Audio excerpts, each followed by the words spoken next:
بسم اللہ الرحمن الرحیم۔ ناظرین، وی لاگ نمبر 3 ہیڈنگ ہے اگر کسی نے غیر مستحسن یا غیر مشروع طریقہ سے 3 طلاق دے دی تو اس کا اثر کیا ہوگا؟ قرآن و حدیث کی روشنی میں آپ کے سامنے رکھتے ہیں۔ معارف القرآن جلد اول پیج 562 سورۃ البقرہ نمبر 2 اور آیت نمبر 230۔ ناظرین، اس کتاب کا نام ہے معارف القرآن جلد اول۔ رائٹر ہیں اس کتاب کے مفتی اعظم پاکستان حضرت مولانا مفتی محمد شفیع صاحب عثمانی رحمۃ اللہ علیہ۔ سورۃ الفاتح سے لے کر سورۃ البقرہ پارہ اول تا پارہ تیسرا رکوع 8واں۔ بسم اللہ الرحمن الرحیم۔ الحمد للہ وکفی وسلام علی عبادہ الذین اصطفی۔ قال النبی صلی اللہ علیہ وسلم خیرکم من تعلم القرآن وعلمہ۔ بہترین لوگ وہ ہیں جو خود بھی قرآن پڑھیں، دوسروں کو پڑھائیں، سکھائیں اور لکھائیں۔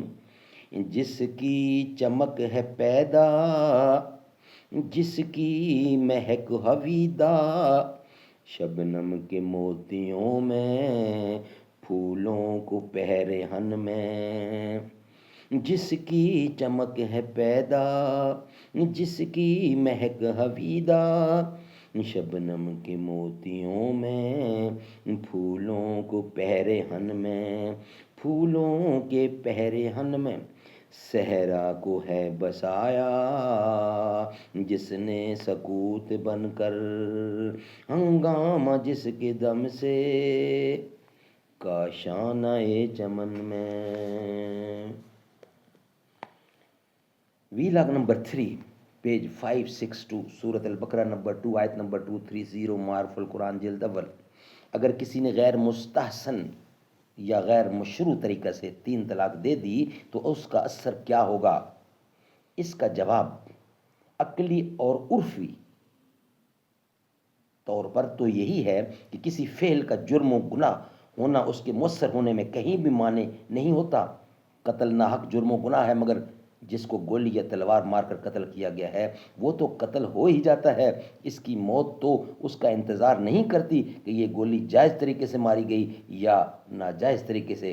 چوری کرنا باتفاق مذہب جرم و گناہ ہے، مگر جو مال اس طرح غائب کر دیا گیا وہ تو ہاتھ سے نکل ہی جاتا ہے۔ اسی طرح تمام معاصی اور جرائم کا یہی حال ہے کہ ان کا جرم و گناہ ہونا ان کے مؤثر ہونے میں مانع نہیں ہوتا۔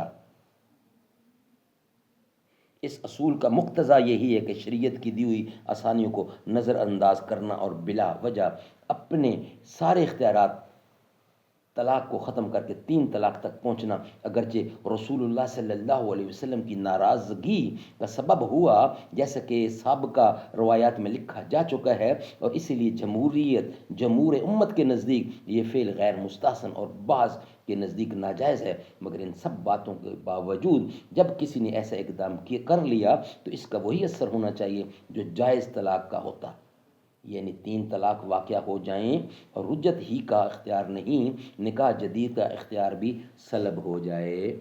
ناظرین، یہ تھا وی لاگ نمبر 2 انشاءاللہ 3۔ انشاءاللہ اب آپ کے سامنے رکھیں گے ہم وی لاگ نمبر 4۔ یہ تھا وی لاگ نمبر 3۔ سنہری جالیوں کے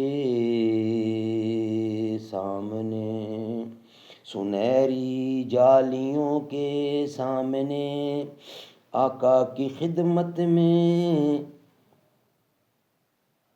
وہ میرا روز و شب کا آنا جانا یاد آتا ہے۔